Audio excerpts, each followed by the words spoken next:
Hi everyone, and welcome to our workshop. For those who don't know me, I'm Fritha Argus. I am the chair of the West Australian chapter for the Australasian College of Road Safety. And we've got a good session for you today. But before we get started, I would like to pay our respects to the traditional owners on the land in which we meet. I can see from the names that we've got people from all over this amazing country of ours. So thank you all, and pay our respects to elders past, present and emerging for all the lands across Australia.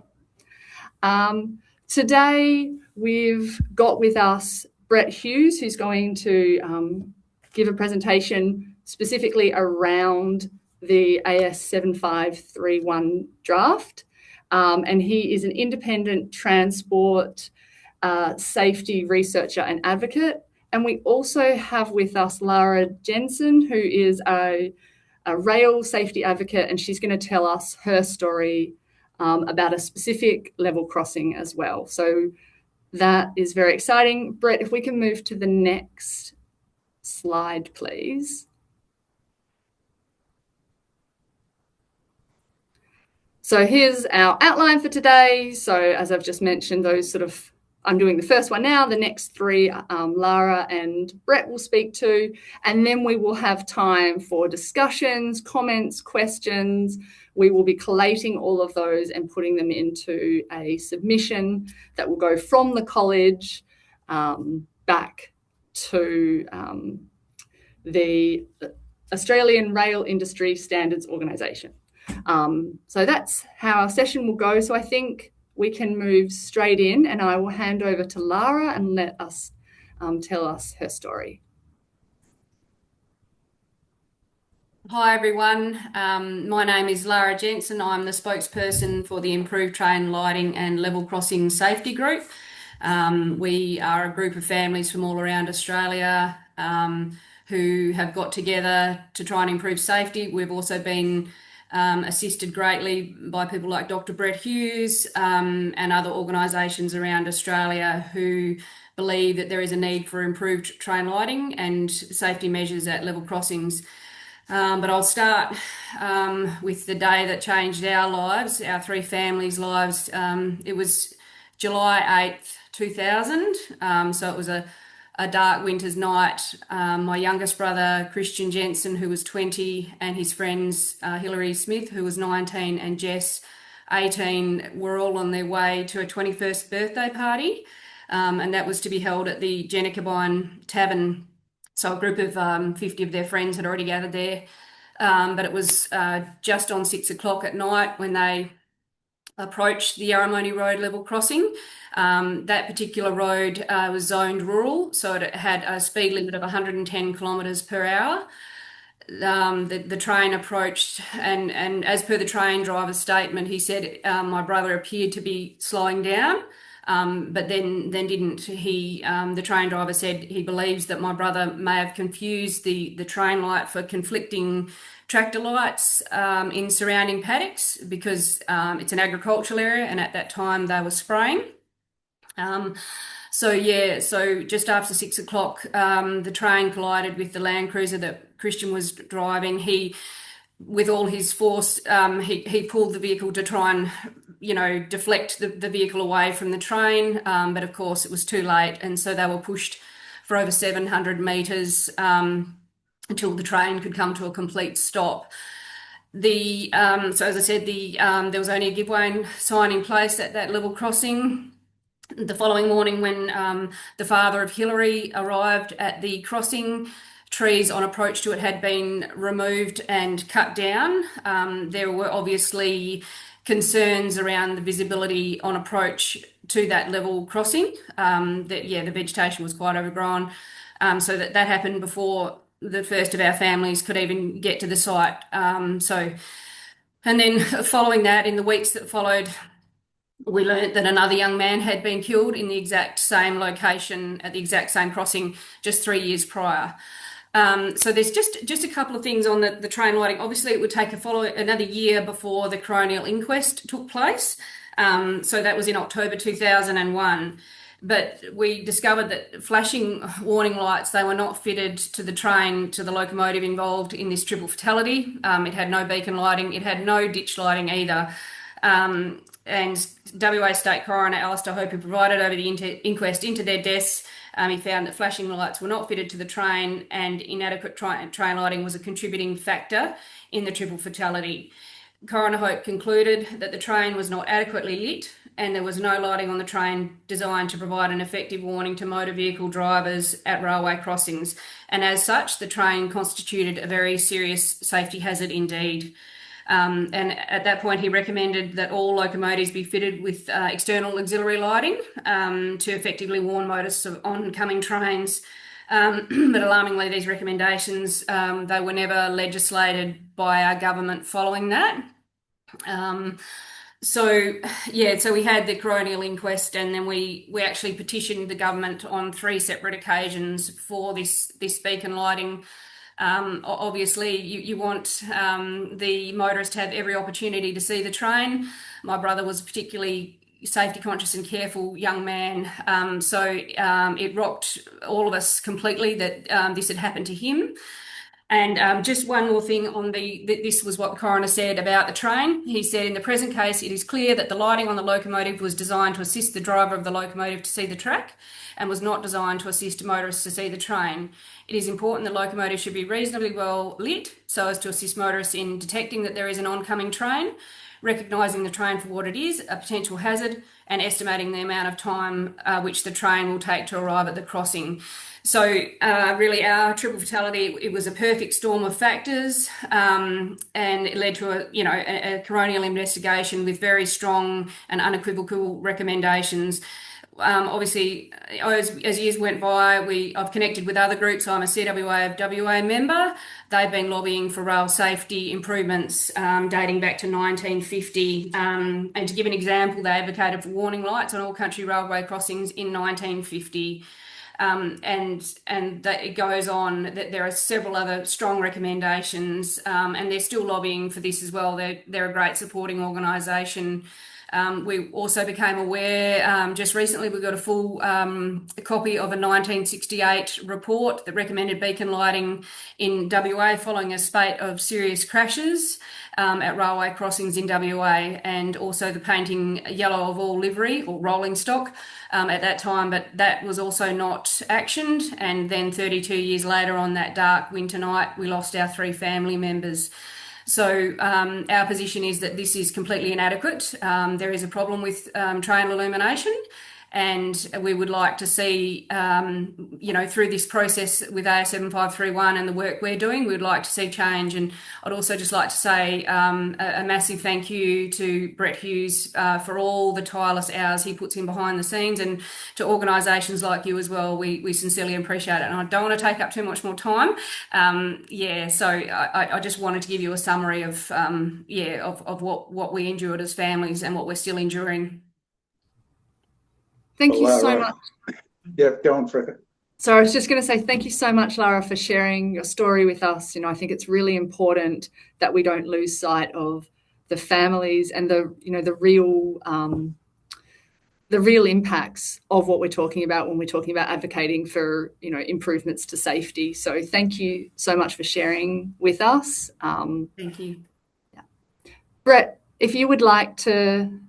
I'll hand over to you and let you move to the next section. Sure. Thanks, Freda, and thanks again to Lara.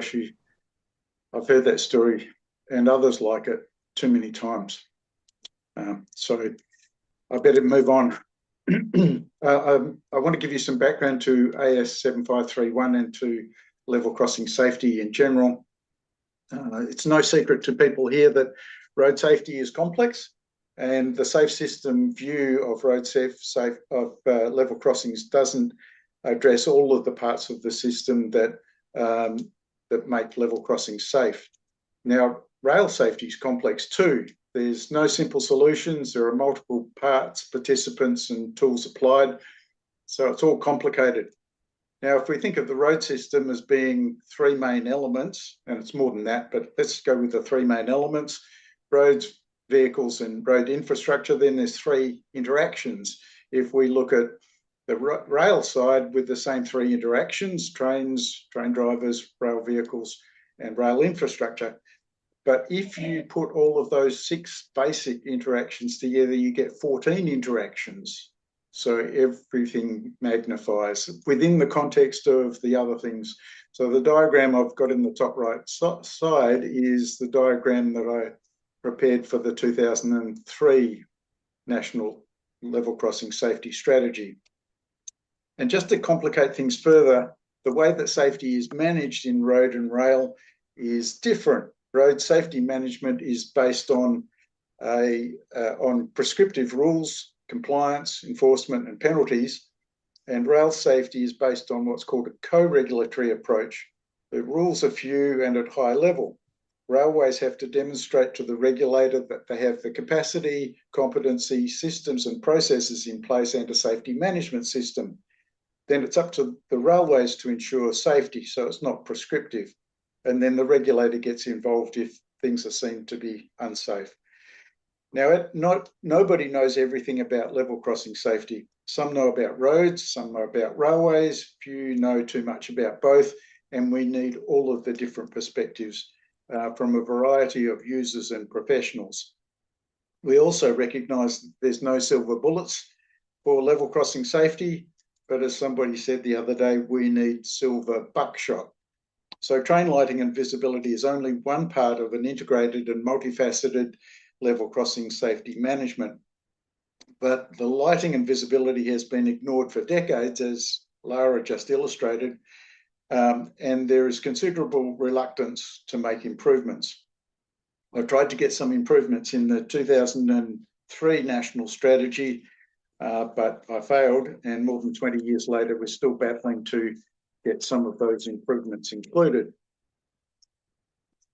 And we need to understand something of the problem, and there's different versions of it. It seems easy for some people to dismiss or ignore level crossing crashes because the total consequences are relatively small compared to road safety as a whole. There are about 40 collisions at level crossings each year in Australia, and about 5 people die and 20 are injured.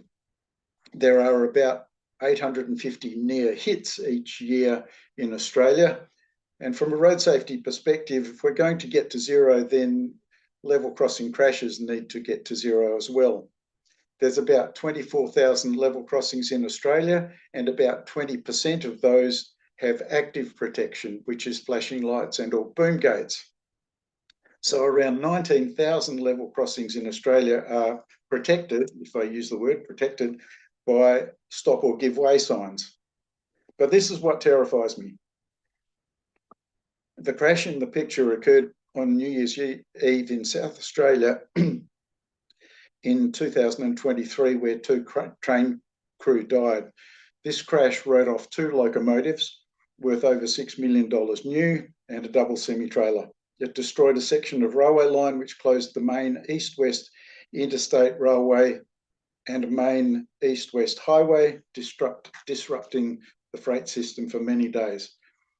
I've made a wild guess that the economic cost of this crash was at least $25 million.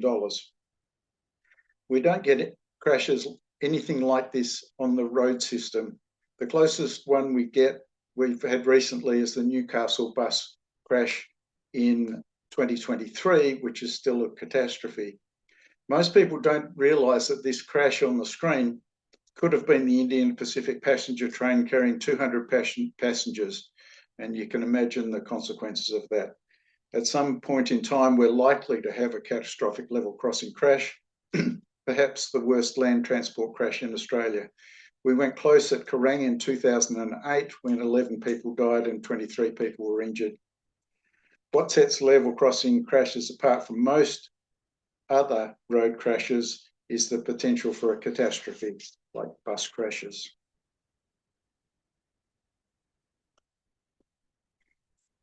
Now on to AS 7531. This standard only covers train lighting and visibility. There are other standards and guides for railways for train horns, safe operations, level crossing infrastructure, road law and so forth, and other programs for education, enforcement and upgrades. So we need lighting as part of a holistic system, part of the silver buckshot. It's not the only thing that anybody's interested in.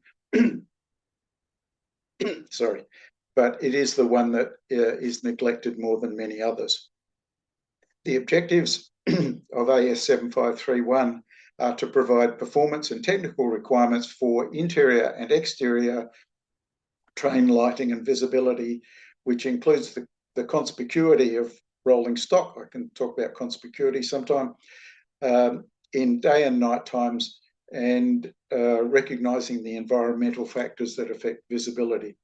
In practice, this means that AS 7531 is to ensure safety for train operations, for worker lighting, end of train lights, not interfering with train drivers, etc., and for train safety for track workers, train crews, railway workers, road users, and others. And it includes the visibility of trains for level crossing safety, which also means that it covers all road users, whether it's trucks, light vehicles, pedestrians, cyclists, or anybody at that interface. So ACRS's interest in AS 7531 is for those parts of the standard that affect level crossing safety.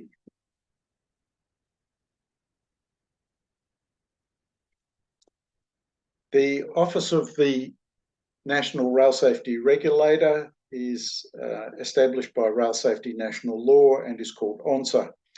ONSA have said that level crossings are the greatest risk to the general public from railways, apart from trespass and suicide, which are a different type of safety issue.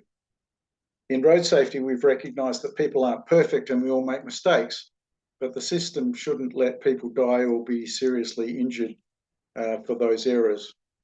But it's easy to blame drivers for level crossings, but nobody expects to crash and nobody expects to be killed or seriously injured.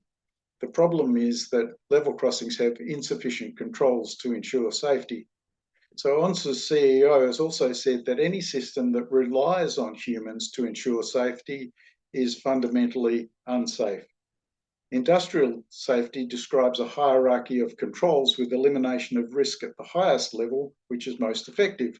At the lowest level is personal protective equipment, and the second lowest level is what are called administrative controls, which are slogans, signs, and rules for operators.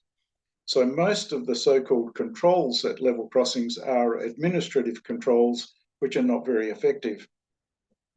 In cases like this, human error isn't the fundamental root cause of crashes. As Professor Nancy Levison says, human error is an indication of system failure.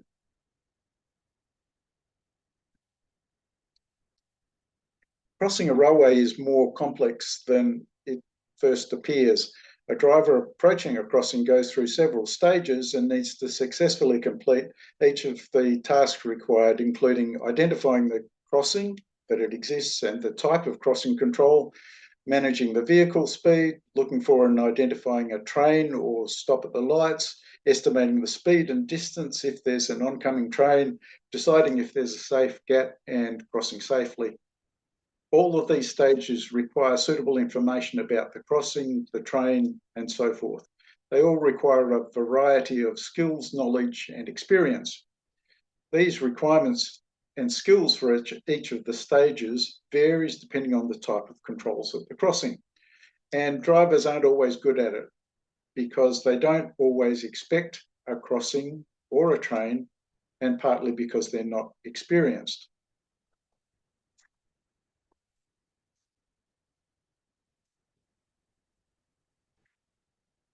The real problem is what we call in industrial safety root causes. So understanding the underlying or root causes of crashes is essential to develop effective countermeasures.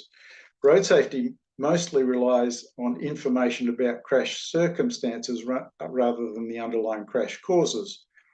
That's the difference between proximate factors such as location and type of vehicle rather than understanding the root causes as to why crashes occur. Proximate causes are actually often very hard to change. How can we control weather or where people drive? Or how do you change the level of protection at 19,000 level crossings that only have stop or give way signs? A single active level crossing upgrade is typically upwards of $1.5 million. Root causes are impossible to change if we don't know what they are. Education is always going to be marginal for 20-something million road users in Australia. And how do you enforce compliance with level crossings, with the signage, at 19,000 crossings around Australia? Do we do 20 a week for 19 years? And how effective would it be? There's a misconception that train lighting is only relevant during night conditions too. It's commonly reported that around a third of level crossing crashes occur during daytime. However, this number is quite old and uncertain. Daytime is different to daylight, and both of these are uncertain terms analytically. None of it's clear in any crash statistics. So improved lighting enhances the visibility in poor light conditions or against difficult backgrounds such as dawn and dusk, fog, rain, or other imperfect conditions. Many level crossings are not ideal. They aren't straight and conditions are often difficult. For instance, we know that drivers negotiating curves tend to look mainly at the left side of the road and in order to avoid straying onto the shoulder. They occasionally look up to see what's ahead, and they occasionally look to the right side of the road. This is an example of a level crossing approach that is quite difficult due to the tight approach. Not only is it curved, but it's also so tight that the A pillar of the car will obscure the crossing and some approach signs. Now imagine if it was raining and the road was wet, obscuring the road markings, or at night. In such circumstances, standard signs and lines may not be enough to ensure safety. In this example, the level crossing only has stop signs for control with the standard additional warning signs for a road with a straight approach. We need to do everything we can to inform drivers and enable them to make the right decisions and cross safely. A couple of observations remind me of the challenges in improving level in train lighting and visibility. The first is that when people make mistakes or act unsafely, they generally don't think it's unsafe. It seems safe to them at the time. Even for a driver who is using a mobile phone or text while driving, they don't expect to crash. In aviation safety, this is called the local rationality principle. People aren't involved in level crossing crashes because they want to be or expect to be. They're involved in car crashes because they're human, and the system created for them allows crashes, injuries, and deaths. The second observation is that railways use flashing lights in many situations to warn of hazards, for level crossings, track maintenance machines, work vehicles, and so on. But for some obscure reason, they don't use them on trains. You might also note that high standard lights and reflectors are legally required on all road vehicles, including caravans and bicycles. Flashing lights are required on oversized vehicles both day and night, and flashing lights are a universal indication of hazards virtually everywhere. And trains are probably the greatest hazard that road users face, but flashing lights aren't required on trains. There have been some improvements to the draft standard, which is out for public comment at the moment. I encourage anybody to make a private submission to the standard.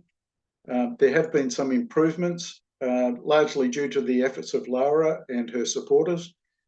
Visibility beacons are now included, but aren't a requirement.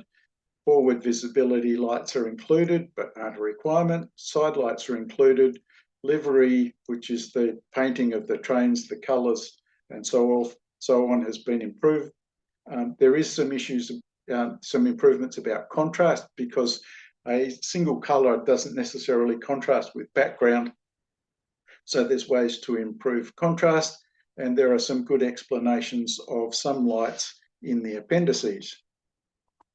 If we look at where the ACRS might make a submission, I would start with first principles, if you like, and also note that the ACRS made a very good submission in 2023, which provided a lot of good background information.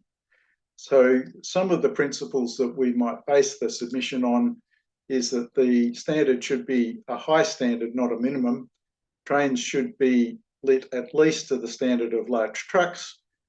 Visibility should be 360 degrees because a lot of approaches aren't at a right angle to crossings, and be suitable at all times of the day and night. And there's some information that the standard was based on, prepared by the Monash Institute of Rail Technology, or MERT, which has not been made available. So we don't quite understand the basis of some of the information about contrast.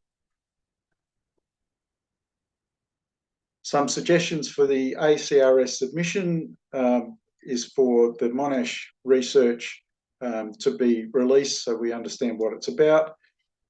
Forward-facing flashing visibility beacons on trains must be mandatory and must be applied when trains cross level crossings. Side lights on trains must be mandatory. Visibility and forward visibility lights must be activated for level crossings. Reflective delineators should be a higher standard, at least as good as trucks.